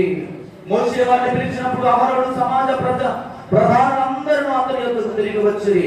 మోషే వారితో మాట్లాడాను. అటు తర్వాత ఇశ్రాయేలు అందరూ సమీపింపగా సీనాయి కొండ మీద యెహోవా తనతో చెప్పిన మాటను చెప్పుడు చారించి తన ముఖము మీద ముసుగు వేసుకునెను. అయినను మోషే యెహోవాతో మాట్లాడు ఆయన సన్నిధిని ప్రవేశించినది మొదలుకొని అతడు వెలుపలికి వచ్చే వరకు ఆ ముసుగు తీసివేసను. అతడు వెలుపలికి వచ్చి తనకు ఆజ్ఞాపింపబడిన దానిని ఇశ్రాయేలుతో చెప్పాను. మోషే ముఖ చర్మము ప్రకాశింపగా ఇశ్రాయేలు మోషే ముఖమును చూచిరి. మోషే ఆయనతో మాట్లాడినప్పుడు లోపలికి వెళ్ళు వరకు తన ముఖము మీద ముసుగు వేసుకొనెను. ఎప్పుడైతే మోషే సీనాయి కొండ మీదకి వెళ్ళి దేవునితో మాట్లాడుతున్నప్పుడు అంటారా, తన శరీరము ఎలా ఉందండి? ఎలా ఉంది? తన మొక్క చర్మం ప్రకాశవంతంగా వెలిగిపోతుంది. బైబిల్ గ్రంథంలో 3 వ్యక్తులండి, వారి ముఖాలు ప్రకాశించబడ్డాయి. ఎవరెవరు?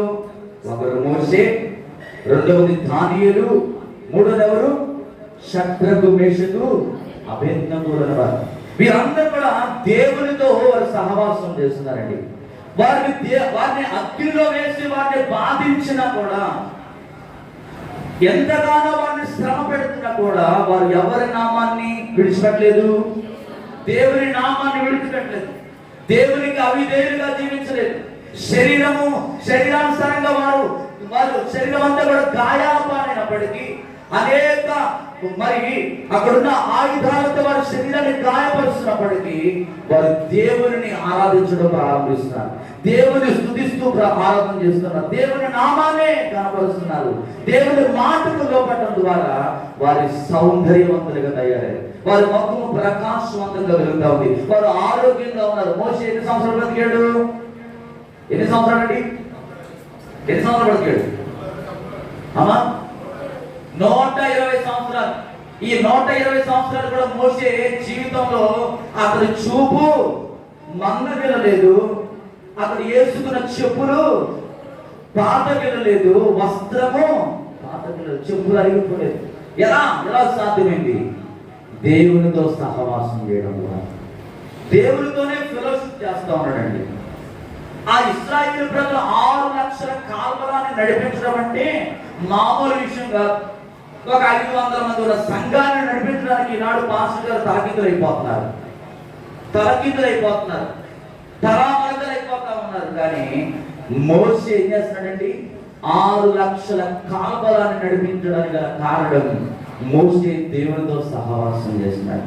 ఈ రోజు నీవు ఒకటి శారీరకంగా నువ్వు సౌందర్యవంతంగా కనబడాలంటే, బలవంతుడుగా నువ్వు మార్చబడాలంటే, శరీర సౌందర్యానికి అవసరమయ్యే మరి ఈ లోక సంబంధమైన వాడడం వల్ల ఏమీ సౌందర్యం రాదు. కానీ ఆత్మ సంబంధమైన దేవుని వాక్యాన్ని నువ్వు ఎప్పుడైతే నీ హృదయంలో పెట్టుకుంటావో, ఆయన ఆజ్ఞల ప్రకారం ఎప్పుడైతే నడుస్తావో, మోషేకు దేవుడిచ్చిన ఆజ్ఞలు, ఆ 10 ఆజ్ఞలు ఎప్పుడైతే ఆ పలకలను పట్టుకొని ఇశ్రాయేలు ప్రజలతో మాట్లాడుతున్నప్పుడు అతని ముఖం మీద వెలుగుల ప్రజలు చూడలేక మోషే ముసుగు కప్పుకుంటామండి. ఆ ప్రత్యక్షత, ఆ ప్రసన్నత మోషే అనుభవిస్తున్నాడు. ఈరోజు మనము కూడా అనుభవించాలంటే దేవుని వాక్యంతో మనం సహవాసం చేయాలి. దేవుని వాక్యాన్ని మన హృదయంలో నింపుకోవాలి. ప్రతిరోజు లేవగానే కనీసం ఒక 5 అధ్యాయాలు దేవుని వాక్యాన్ని ఎప్పుడైతే ధ్యానం చేస్తావో నీ ముఖము కూడా ప్రకాశవంతంగా వెలుగుతుంది. నీవు కూడా బలవంతుడుగా మార్చబడతావు. నీవు కూడా శారీరకంగా పుష్టి కలిగి జీవిస్తావు. అనారోగ్యం అనేది నీ శరీరంలోకి రాదు. ఈరోజు అనేకమైన అనారోగ్యములతో నువ్వు లోనవుతున్నావంటే దేవుని వాక్యం అనేది నీ హృదయంలోకి రావట్లేదు. వింటున్నావు కానీ ఇక్కడే విడిచిపెట్టేస్తున్నావు. వింటున్నావు కానీ ఆ వాక్యం మీద విశ్వాసం చూపించలేకపోతున్నావు. వింటున్నావు కానీ ఆ వాక్యం నీ హృదయంలోకి వెళ్ళట్లేదేమో. ఈరోజు దేవుడు నీతో మాట్లాడుతున్నాడు. మోషే ముఖము ఎలాగైతే ప్రకాశవంతంగా వెలిగిందో మన ముఖాలు ప్రకాశవంతంగా వెలగాలని దేవుడు. రెండవదిగా జ్ఞానంలో మనం ప్రకాశించాలంట. జ్ఞానంలో చదవాల్సిన అవసరం లేదు. ఆదికాండము 41వ అధ్యాయం మీరు 1 నుంచి 57 వచనాలు అక్కడ మీరు ఇంటికి చదివితే అక్కడ ఒక వృత్తాంతం మనకు కనబడుతుంది. 2 ఏళ్ళు గడిచిన తర్వాత ఫరోకి ఒక రోజు కల వచ్చిందండి. ఆ కళ ఏం చూస్తున్నాడంటే ఆకాశం నుండి ఒక బలిసిన 7 ఆవులు తనకు కనబడతా ఉన్నాయి. కొంతసేపు అయిన తర్వాత పక్క చిక్కిన 7 ఆవులు ఈ బలిసిన ఆవులు ఏం చేస్తా ఉన్నాయి అంటే తినేస్తా ఉన్నాయి. కొంతసేపటికి ఇంకా ఆయన దర్శనం అలాగే చూస్తూ ఉంటుంటే మరొక దర్శనం తనకు కనబడుతుంది. ఏటా దర్శనం అండి? చదువుదామా ఒకసారి. మరొక దర్శనం కనబడడానికి చదవండి 22వ వచనం. మరియు నా కలలో నేను చూడగా పుష్టిగా 7 మంచి వెన్నులు ఒక తట్టున పుట్టెను. మరియు తూర్పు గాలి చేత చెడిపోయిన ఎండిన 7 పిన్నలు పీల వెన్నెలు వాటి తర్వాత మొలిచెను. ఈ పీల వెన్నెలు ఆ మంచి వెన్నులను మృంగివేసెను. ఈ కళను జ్ఞానులకు తెలియచెప్పింది కానీ దాని భావము తెలుపు వారు ఎవరు లేరని అతనితో చెప్పాను. ఈ అంతా కూడా ఆలోచన చేస్తాడు. ఆ ఇశ్రాయేలు దేశంలో ప్రియమైన పెట్టారా, ఎవరు కూడా ఈ 2 కళలకి భావాన్ని చెప్పడానికి ఎవరు కూడా పాల్పోవట్లేదు. ఆలోచన రావట్లేదు. ఏం చెప్పాలో అర్థం కావట్లేదు. రాజ్యం ఒక పక్కన కలవరం కలుగుతా ఉంది. ఏంటి దర్శనం? ఈ దర్శనం యొక్క భావం ఏంటి? దీనికి ఎవరు అర్థం చెప్పగలుగుతారని చెప్పి ఆ ఆస్థానంలో ఉన్న పెద్దలందరినీ రాజు పిలుస్తున్నాడు. రేపటి కల్లా నాకు వచ్చిన కళకి ఎవడైనా భావం చెప్పకపోతే ఇక నేను మిమ్మల్ని ఊరుకున్నప్పుడు అక్కడ ఒక వ్యక్తి రాజుతో ఒక వర్తమానం తీసుకొస్తా ఉన్నాడు. ఏమని తీసుకొస్తున్నాడంటే ఇదిగో 11వ వచనం మీద చదవండి. 11వ వచనం. ఒక రాత్రి మీరిద్దరము కలలు కంటిని, ఒకటి వేరు భావములుగా కలను చేరి ఒకటి కంటిని. అక్కడ రాజు సంస్థాన సేనాధిపతికి దాసుడై ఉండిన ఒక ఎబ్రీ పరుచువాడు కూడా మాతో కూడా ఉండెను. అతనితో మా కళను మేము వివరించి చెప్పినప్పుడు అతడు వాటి భావమును మాకు తెలిపెను. ఒక్కొక్కరి కళ చొప్పున దాని భావము తెలిపెను. అతడు మాకు ఏ భావము తెలిపెనో ఆయా భావముల చొప్పున జరిగిన. నా ఉద్యోగము నాకు మరలా ఇప్పించి పక్షకారుని విరాళదీయునని చెప్పి ఫరోతో చెప్పగా ఫరో యోసేపును పిలిపించాడు. ఫరో యోసేపును పిలిచి యోసేపు జీవితం గురించి మనం అర్థం చేసుకోగలిగితే అన్నదమ్ములు ఏం చేశారు? గుంటలు దోసివేసి ఐగుప్తు ఒక వ్యక్తికి యోసేపును అమ్మివేశారు. ఇప్పుడు యోసేపు ఎక్కడ ఉంటున్నాడు? ఐగుప్తులో చెరసాలలో ఉంటున్నాడు. కానీ రాజుకు వచ్చిన కళను చెప్పడానికి ఎవరికి అక్కడ ఉన్న ఆస్థాన అధిపతులు ఎవరికి వల్ల కావడం లేదు. కానీ దేవుడు ఏం చేస్తున్నాడండి, ఎక్కడో జైల్లో వేయబడిన యోసేపును దేవుడు తీసుకొచ్చి ఈ కళకు భావం చెప్పేటట్లుగా దేవుడు ఏం చేశాడు, నిలబెట్టాడు. ఇక్కడ దేవుడు ఎంత గొప్ప జ్ఞాని అని దేవుడు చూడండి. మనుషులకు అందదు కొన్నిసార్లు మన జ్ఞానం. కొంతమందిని చూస్తే పిచ్చోళ్ళ కనబడతా ఉంటారు, చిప్పి జుట్టులు వేసుకుని వస్తూ ఉంటారు, మంచి బట్టలే ఉండవు, కానీ వాళ్ళలో తెలియని జ్ఞానం ఏదో ఉంటుందండి. వాళ్ళలో ఒక సృజనాత్మకమైన తలాంతులు వాళ్ళలో ఉంటాయి. ఆ తలాంతులు మనం చూడాలి. దేవుడు ఇచ్చిన తలాంతు ఏదైతే మన బిడ్డల్లో ఉందో ఆ తలాంతును చూడాలి. ఇక్కడ అనేకులు ఆ కళను చెప్పడానికి ఎవరి వల్ల కావడం లేదు. కానీ యోసేపును దేవుడు ఏం చేశాడంటే తీసుకొచ్చి ముందు పెట్టాడు. ఆ 7 ఆవులు, ఆ 7 భక్తికి ఆవులు తినేయడం గల కారణం ఏంటంటే మరొక రాబోయే 7 సంవత్సరాల భయంకరమైన కరువు రాబోతా ఉంది. ఈ ఐగుప్తు దేశం అంతా కూడా విస్తారమైన కరువు కాటకాలతో నింపబడబోతా ఉంది. కనుక ఇదిగో సాధ్యమైనంత వరకు 5 వంతులు ఈ భూమి మీద ఈ ఐగుప్తు దేశం అంతటా ఎక్కడ పడితే అక్కడ నువ్వు ధాన్యాన్ని కొనుక్కొని పెట్టుకోగలిగితే మరొక 7 సంవత్సరాల తర్వాత ఆయన దీవించబోతా ఉన్నాడు.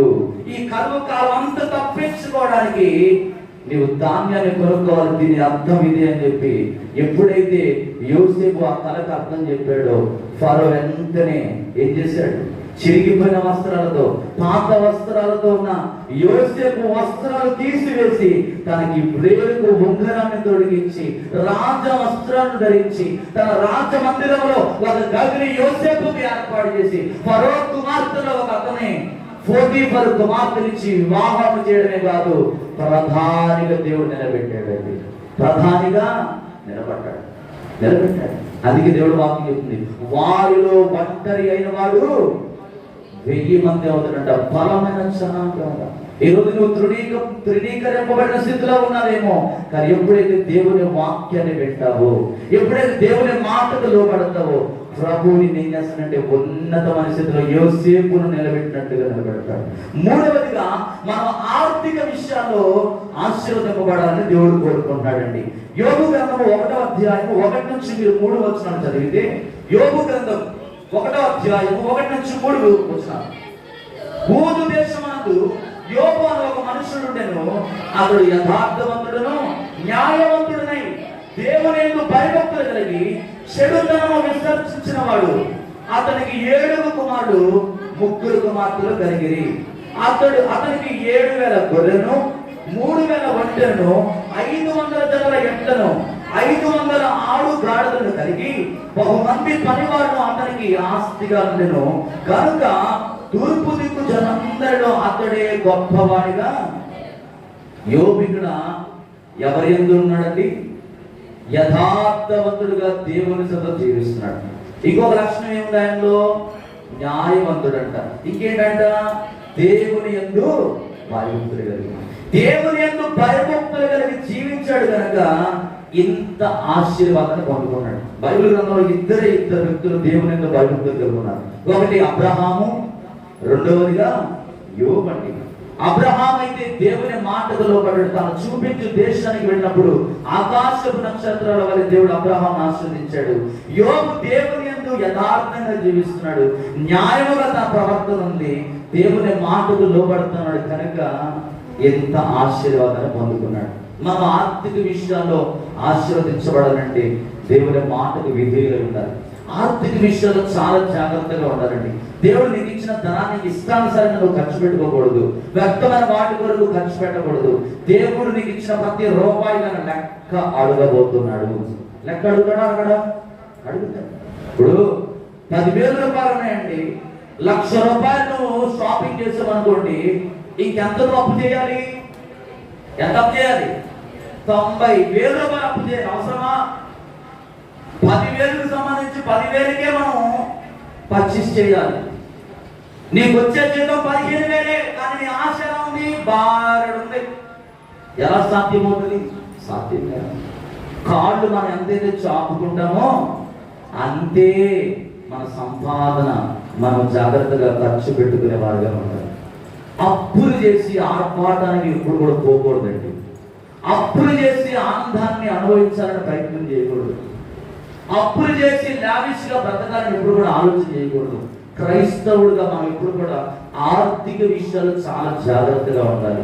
ప్రతి రూపాయి జాగ్రత్తగా ఖర్చు పెట్టాలి.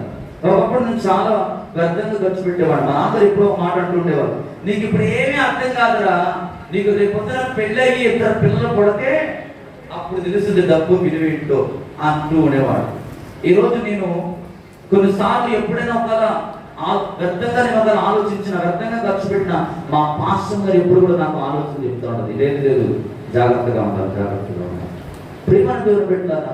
ఇలా ఎప్పుడైతే ఒక కుటుంబము ఆర్థిక విషయాల్లో ఒక అండర్స్టాండింగ్ వస్తారో వారి కుటుంబం ఎప్పుడు కూడా ఆశీర్వదించబడతారు. ఇక్కడ యోబు దేవునికి లోబడుతున్నాడు, న్యాయంగా జీవిస్తున్నాడు, యథార్థపరుడుగా ఉన్నాడు, దేవుని భయభక్తులు కలిగి ఉన్నాడు. కాబట్టి తన జీవితం ఆశీర్వాదకరంగా మారింది. ఈరోజు దేవుని భయం లేకపోవడం అని చాలా మంది అప్పుల పారైపోతున్నారు. చాలా మంది ఆత్మహత్యలు చేస్తా ఉన్నారు. ఆ అప్పులు కట్టుకోలేక వడ్డీల మీద వడ్డీలు కట్టుకుంటూ వారి జీవితం అంతా వడ్డీలే కట్టడం జరిగిపోతా ఉంది. మనం అలా ఉండకూడదు. క్రైస్తవుడు ఎప్పుడు కూడా అప్పిచ్చేవాడిగా ఉండాలి, కానీ అప్పు తీసుకునేవాడిగా ఉండకూడదు. ఫలింపకపోవడం ఇది ఒక కారణమేనండి. ఆర్థిక విషయాల్లో సరైన అవగాహన లేకపోవడం వల్ల నువ్వు ఫలించలేకపోతున్నావు. నువ్వు ఫలించకపోవడానికి ఒక కారణంగా ఉందేమో. ఈ రోజు నుంచి విడిచిపెట్టే కానీ ఆర్థిక విషయాలు యోబులాగా ఒక అండర్స్టాండింగ్ కలిగి ఉండు. దేవుని వాక్యానికి లోబడేవాడుగా ఉండు. చివరిగా నేను ఒక మాట చెప్తున్నాను. కుటుంబంలో మనం ఆశీర్వదించబడాలంటే 128వ కీర్తన 6వ వచనం మాట చదువుదాం. 128వ కీర్తన 6వ వచనం. కుటుంబ పరంగా మనం ఎలా ఆశీర్వదించబడాలో ఇక్కడ ఉంది. ఇశ్రాయేలు మీద సమాధానం ఉండును గాక. చదువుతున్నాను అయినా నీ పిల్లల నీవు ఇశ్రాయేలు మీద సమాధానం. మన పిల్లలను మనం చూడాలంటే మన సహవాసం ఎవరితో ఉండాలి? దేవునితో ఉండాలి. మనకిచ్చిన బిడ్డల విషయంలో భార్య భర్తలుగా మనం వర్ధిల్లాలంటే, తల్లిదండ్రులుగా ఆశీర్వాదకరంగా మన ఇంటికి దీవెనకరంగా ఉండాలంటే, యోసేపు ఏ విధంగా ఫలించే బొమ్మగా మార్చబడ్డాడో మన పిల్లలు కూడా ఆశీర్వాదకరంగా ఉండాలంటే దేవునితో ఎప్పుడు కూడా సమాధానకరంగా ఉండాలి. ఎవరితో సమాధానంగా ఉండాలి? దేవునితో సమాధానంగా ఉండాలి. మన ఇరుగు పొరుగు వారితో కూడా సమాధానంగా ఉండాలి. కీర్తనకారుడు అంటాడు కదా, నీవు బలి అర్పించేటప్పుడు అంట నువ్వు ఎవరితోనైనా ఒక అసమాధానంగా ఉన్నట్టయితే మొదటిగా నీ బలిని పక్కన పెట్టి ఆ వ్యక్తితో సమాధాన పడమన్నాడు. ఈరోజు ఎంతో మంది సమాధానంగా ఉన్నారు. సంఘంలో ఒక పాట పాడితే మరొకరికి నచ్చదు. సంఘంలో ఒక ఏదైనా చేస్తే ఇంకొక మాట మాట్లాడుతూ ఉంటారు. రకరకాల ఆలోచనలు జీవిస్తూ ఉంటారు. ఈరోజు నీ కుటుంబం ఆశీర్వదించబడాలంటే నువ్వు దేవుని వాక్యానుసారంగా జీవించాలి. సమాధాన పడాలి. నీ ఇతరులతో, నీ ఇరుగు పొరుగు వారితో సమాధానంగా ఉండాలి. నీ ఇరుగు పొరుగు వారిని ప్రేమించేవాడుగా ఉండాలి. వారిని ఎప్పుడు కూడా తక్కువ చేసి ఎప్పుడు కూడా మాట్లాడకూడదు. ఈరోజు కుటుంబ పరంగా మనం ఆశీర్వదించబడలేకపోతున్నామంటే, కుటుంబంగా మనం ఫలించలేకపోతున్నామంటే ఇటువంటి చేదైన వేరు ఏదో మనలో ఉందేమో. విడిచిపెడదాం. మనం ఫలించాలని దేవుడు కోరుకుంటున్నాడు. కుటుంబాలుగా మనం ఆశీర్వదించబడాలని దేవుడు కోరుకుంటున్నాడు. పిల్లల వరకు మనం ఆశీర్వదింపబడాలని దేవుడు కోరుకుంటున్నాడు. ఆదికాండము 49వ అధ్యాయం 22వ వచనం అంటాడు. ఒకసారి చూద్దాం చివరిగా. ఆదికాండము 49వ అధ్యాయము 29వ వచనం. ఆదికాండం 49:29. తర్వాత అతడు నాకు ఆజ్ఞాపించు, ఇట్లా నేను చేర్చబడుచున్నాను. 22వ వచనం 49:22. యోసేపు ఫలించుడి కొమ్మ, ఊటయుత ఫలించుడి కొమ్మ దాని రెమ్మలు గోడ మీదకి ఎక్కి వ్యాపించును. విలుకాండ్రు అతని వేధించిరి, వారు బాణములు వేసి అతను హింసించిరి. యాకోబు కొరకు పరాక్రమశాలి అయిన వాని హస్తబలము వలన అతని విల్లు బలమైన తగును. దేవుడికి స్తోత్రం కలుగును గాక. యోసేపు గురించి దేవుడు మాట్లాడుతున్న మాట ఏంటంటే, యాకోబు ముసలి వాడైపోయినప్పుడు అక్కడ ఒక పరీక్ష జరుగుతూ ఉంది. ఏశావుకు యోసేపుకు. కానీ దేవుడు ఏం చేస్తాడంటే ఇక్కడ యోసేపును ఫలించే కొమ్మగా దేవుడు మార్చాడు. ఊట యొక్క నాటబడిన చెట్టు ఏ విధంగా అయితే దాని రెమ్మలు విస్తరింపబడతాయో ప్రతి ఒక్కరు కూడా ఆశీర్వదించబడాలని దేవుడు. మనం ఎప్పుడు కూడా ఫలించే వారిగా ఉండాలంట. మనలోంచి సువాసన రావాలి, మనలోంచి ఆత్మీయమైన మాటలు రావాలి, మనలోంచి ఆశీర్వాదకరమైన మాటలు ఇతరుల మీదకి రావాలి తప్ప శపితపూరితమైన మాటలు, నాశనాన్ని ఆలోచించే మాటలు ఎప్పుడు కూడా రాకూడదు. యోసేపు అన్య దేశంలో, ఐగుప్తు దేశంలో ఏ విధంగా అయితే ఆశీర్వదించబడ్డాడు, ఫలించే కొమ్మగా మార్చబడ్డాడు, ఈరోజు కుటుంబ పరముగా మన పిల్లల తరం వరకు మనం ఆశీర్వదించబడాలండి. మనం ఇరుగు పొరుగు వారితో సమాధానంగా ఉండాలి, సంఘంలో సమాధానంగా ఉండాలి, విశ్వాసులతో సమాధానంగా ఉండాలి, ఆత్మీయమైన బిడ్డలతో సమాధానంగా ఉండాలి, సేవకుడికి లోపడే వారుగా ఉండాలి. ఈరోజు చాలా మంది సేవకుడికి లోపడని వారుగా ఉంటారు. తినగా వేర్లు గాలు చేదైపోయినట్టు 6 నెలలు సహవాసం చేస్తానంటే ఏమవుతుందంట, వాళ్ళు వీళ్ళు అవుతారు, వీళ్ళు వాళ్ళు అవుతారు అన్నట్టుగా. 6 నెలలు పాస్టర్ గారు వచ్చేస్తే వచ్చేసిన తర్వాత మన పాస్టరే కదా, మన సేవకుడే కదా, ఏం కాదు ఆయన కనపడినప్పుడు ప్రజలు చెప్పకపోతే ఏంటి? కొంతమంది అంటారు, ఎలా సంబోధిస్తున్నారు తెలుసా, నువ్వు ఒక గౌరవం లేని జీవితాలు జీవిస్తున్నారండి. అంటే దేవుని సేవకుడు అంటే ఎలా కనబడుతున్నారండి? ఈరోజు చాలా మందికి ఏదో ఒక బతకలేక బైబిల్ సంచేసుకొని బ్రతకడానికి మన దగ్గరకు వచ్చాడు అనుకుంటారు చాలా మంది. ఎప్పుడు కూడా అనుకోవద్దు. సేవకుడే, విశ్వాసి. దేవుని సేవకుడికే నువ్వు లోపడలేకపోతున్నావు, దేవునికి లోపడతావు. ఎలా నీ కుటుంబం ఆశీర్వదించబడుతుంది? స్నేహం కలిగి జీవించవచ్చేమో కానీ అధిక స్నేహం అనేది పనికిరాదండి, అత్యుత్సాహం పనికిరాదు. గౌరవించేవాడుగా ఉన్నారు. ఈరోజు చాలా మంది సేవకులను గౌరవించలేకపోతున్నారు. ఒక అమ్మ ఒక ఊర్లో ఇలాగే గృహంలో ప్రార్థన పెట్టడానికి సేవకుడికి వెళితే కనీసం కూర్చోడానికి సాప కూడా వేయట్లేదు. కుర్చీ వేయకపోతే పర్వాలేదు, కనీసం సాప కూడా ఏం చేస్తున్నారు, ఏ లేని స్థితిలో. అంటే పాస్టర్ అక్కడ కనబడడానికి కాబట్టి అసలు ఆలోచించింది. నీ కట్టి ముందు కనబడుతున్న సేవకుడికి నువ్వు వెళ్ళిపోకపోతే కనబడిన దేవునికి నువ్వు ఎలాగా ఆరాధిస్తున్నట్టు, ఆయన ఎలా లోపడుతున్నట్టు? అందుకే మన కుటుంబాలు ఆశీర్వదించబడుతుంది. ఈరోజు యోసేపులాగా మనం ఫలించే కొమ్మగా ఉండాలి. నది యొక్క నాటబడిన ఊట ఏ విధంగా అయితే అది ఉబ్బుకుచ్చు కొత్త నీరును నదిలోకి తీసుకొస్తుందో అలాగే మనం మన ఆధ్యాత్మికమైన విషయాల్లో, సేవకుడికి లోబడే విషయంలో, సంఘాన్ని ప్రేమించే విషయంలో మనం దీవించబడాలంటే ఒకటి మనం సమాధానకరంగా ఉండాలి. దేవుని మాటకు విధేయులై మనం ఎప్పుడైతే జీవిస్తామో అప్పుడే మనం ఆశీర్వదించబడతాం. ఈరోజు దేవుడు నీతో 4 విషయాలు మాట్లాడాడు. ఒకటి, శారీరకంగా నువ్వు ఆశీర్వదించబడాలి. రెండవదిగా జ్ఞానవంతుడిగా నువ్వు మారాలి. మూడవదిగా ఆర్థిక విషయాల్లో సరైన అవగాహన నీకు ఉండాలి. 4వదిగా కుటుంబ పరంగా నువ్వు ఆశీర్వదించబడాలి. నీ పిల్లల వరకు నువ్వు చూడాలంటే నువ్వు అనేకులతో సమాధానంగా ఉండాలి. అందుకంటాడు, ఫలించని ప్రతి తీగ ఆరిన గిన్నెలో పడవేయడానికి సిద్ధంగా ఉంటాడు. ద్రాక్షవరి నేను తీగలు మీరు, ఎవరు నా యందు నిలిచి ఉంటారో వారి యందు నేను ఉంటాను అంటున్నాడు. నాకు వేరుగా మీరు ఏమి చేయలేరు అన్నారు. ఈ రోజు నుంచి విడిచిపెట్టేసే. దేవునికి వేరుగా నువ్వు ఏమి పొందుకోలేవు, కానీ దేవునితో ఉంటే, దేవునిలో ఉంటే, దేవునితో సహవాసం చేస్తే, ఆయన మాటకు విధేయత కలిగి ఉంటే, ఆయన మాటకు లోబడితే, నీ పాపాలను విడిచిపెట్టి పశ్చాత్తాపడి దేవుని హృదయంలోకి ఆహ్వానిస్తేనే దీవించబడతాం. కనుక అట్టి కృప దేవుడు మనందరికీ మధ్యాహ్న కాల సమయంలో ప్రభు మనకు దయచేయను గాక. ఆమేన్. తల్లవచ్చుందా ఒక్కసారి ఈ మధ్యాహ్న కాల సమయంలో దేవుడు మాట్లాడిన ప్రతి మాటను జ్ఞాపకం చేసుకోండి. ఫలించకపోవడానికి గల కారణాలు నీ జీవితంలో దేవుడు చూపించాడు. అవన్నీ కూడా ఒకవేళ నీలో ఉన్నట్లయితే విడిచిపెట్టే. ఆయన ప్రేమ కలిగిన దేవుడు అండి, ఆయన చాలి కలిగిన దేవుడు, ఆయన వాత్సల్య కరుణ వాత్సల్యం కలిగిన దేవుడు. ఆయన ప్రేమ నువ్వు అర్థం చేసుకోలేకపోతున్నావేమో, ఆయన మాటలు నువ్వు పెడుతున్నావేమో, వింటున్నావేమో, కానీ మనసు ఇక్కడ లేదేమో. Body present, mind is absent గా ఉన్నావేమో, ఇక్కడే ఉన్నావేమో, ఎక్కడెక్కడో ఆలోచన చేస్తున్నావేమో. క్రైస్తవుడా, ఈరోజు దేవుడితో మాట్లాడు. మనం ఫలించాలండి. ఆదాము ఫలించాడు, అభివృద్ధి పొందాడు, విస్తరించాడు, భూమిని నిండించాడు. అబ్రహాము దేవుని మాట నమ్మెను, అది అతనికి నీతిగా ఎంచబడినను. ఇస్సాకు కరువు కాలంలో విత్తనం ఇచ్చాడు, 100 30 60 100 గొప్పవాడయ్యాడంట. యోసేపు చెరసాల్లో వేయబడ్డాడు. తృణీకరింపబడిన యోసేపు దేవుని మీద ఆధారపడటం ద్వారా, దేవుని కలిగి ఉండడం ద్వారా గొప్పవాడయ్యాడండి. అన్య రాజ్యంలో ప్రధానిగా దేవుడు నిలబెట్టాడు. కరువు కాలంలో అద్భుతమైన ఆశీర్వాదాన్ని పొందుకోగలిగాడు. యోబు న్యాయవంతుడిగా, యథార్థవంతుడిగా దేవుని యొక్క భయభక్తులు జీవించాడు.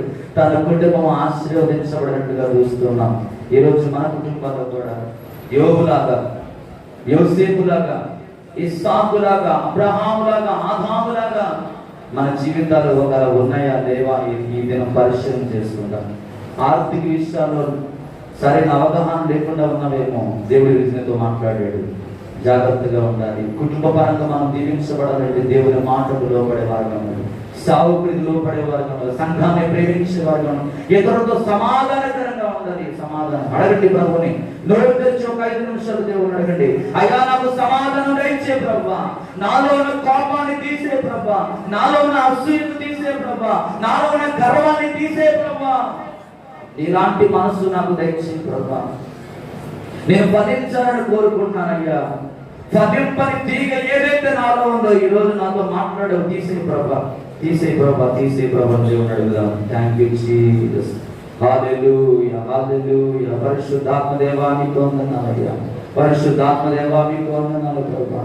ఆశ్చర్యకరుడా మీకు వందనాలు. ఆలోచనకర్త మీకు వందనాలు. బలవంతుడైన దేవా మీకు వందనాలు ప్రభువా. ఇక్కడ చేరిన నీ బిడ్డలతో ఈ రోజు మీరు మాట్లాడారు ప్రభువా, మీకు స్తోత్రాలు, స్తోత్రాలు. ప్రతి ఒక్కరు మీ హృదయంలో చిన్న ప్రార్థన చేసుకోండి. ప్రభు అందరితో మాట్లాడాడండి. ఫలించే వారిగా మనం ఉండాలి, కానీ ఫలించని వారిగా మనం ఉండకూడదంట. ఈ రోజు ప్రభు నీతో మాట్లాడిన మాటలు జ్ఞాపకం చేసుకో. హల్లెలూయా. Thank you Jesus. స్తోత్రాలు ప్రభా, స్తోత్రాలు నాయన. ఆశ్చర్యకరుడా మీకు వందనాలు. ఆలోచనకర్త మీకు వందనాలు ప్రభా.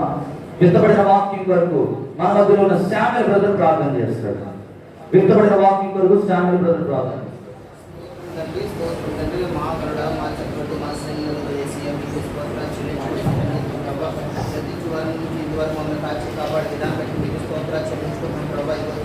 ఇప్పుడు మేము పాడే పాటలో ఉండి మమ్మల్ని నడిపించింది మీకు వందనాలు చెల్లించుకుంటున్నాం ప్రభా. ఇదిగో తండ్రి ప్రభా, మా దైవశకుడు ద్వారా మీరు మాతో మాట్లాడినట్లండి ప్రభా. లోకంలో పడకుండా లోకాసాల అలవాటు నుంచి విధించి ప్రభా, ఈ సన్నిధిలో ప్రతి ఒక్కరి తండ్రి అందులో వాడుకొని ప్రార్థిస్తున్నదండి. ఇదిగో ప్రభా, ఇప్పుడు వారు చెప్పి వాక్యం మమ్మల్ని నడిపించినందుకు వందనాలు చెల్లించుకుంటున్నాం ప్రభా.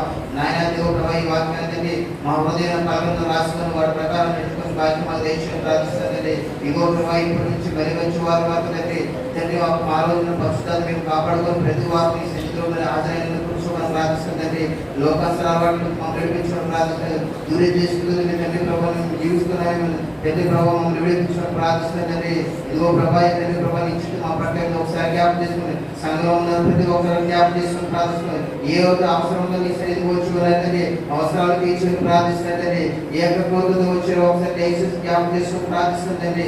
నాన్న ప్రభా, ఈ యొక్క తండ్రి ఆదివారం నీ శరీరం మేము కూర్చోగలండి. నీ శరీరం ఆశీర్వాదం పొందింది ప్రభా. తిరిగి మేము ఇంటికి వెళ్ళేటండి. ఈ వారం వల్ల తండ్రి ప్రభా, మా చుట్టూ మాకు కావాలండి, మా కుటుంబం చుట్టూ మీకు కావాలని ఉంచుకొని ప్రార్థిస్తుందండి. ఇదిగో ప్రభా, ఈ దినమేమి తండ్రి దాన్ని ప్రారంభించుకున్న ఈ ధనంతరంలో మీరే మమ్మల్ని నడిపించుకుని దీవించిన ఆశీర్వదించి ప్రార్థిస్తూ దైవప్రదంగా నడిపించుకొని ప్రార్థిస్తూ ఈ యొక్క చిన్న ప్రార్థన పరపరం చేసుకుని చేస్తున్నాం ప్రార్థిస్తున్నాం తండ్రి. ఆమేన్. ఎవరైనా సాక్ష్యాలు, ఇంపార్టెంట్ సాక్ష్యాలు ఎవరైనా చెప్పాలనుకున్నట్లయితే ఒకరికి ఇద్దరికి అవకాశం ఇవ్వబడుతుంది.